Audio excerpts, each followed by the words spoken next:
kung yung mga sapatos nyo ay pakalat-kalat, eto na ang para sa inyo. From this to this. Alright mga mahal, panibagong budol na naman. Samahan nyo kami na i-assemble tong lagayan ng mga sapatos. Sobrang perfect nito sa lahat ng mga maraming sapatos dyan. Tapos walang lagayan. O kung yung mga sapatos nyo ay pakalat-kalat, eto na ang para sa inyo. Medyo nahirapan lang kami assemble kasi sa ganda ng quality niya, mabigat siya, kaya nakakangalay siyang ayusin. Hindi siya kaya ng isang tao lang. Kailangan meron kang katuang tulad nito. Katuang ko yung baby ko. Ay!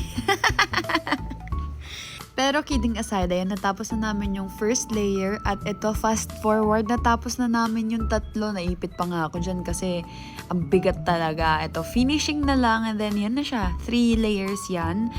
Tapos yung quality nito, ako na nagsasabi sa inyo, sobrang ganda, as in, para kayong bumili sa IKEA.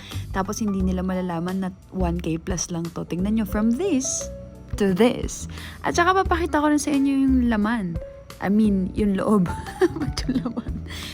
Kaya ikaw, kung marami kang ilalagay dyan, ano pang hinihintay mo? Mag-check out ka na, nasa yellow basket ko yan.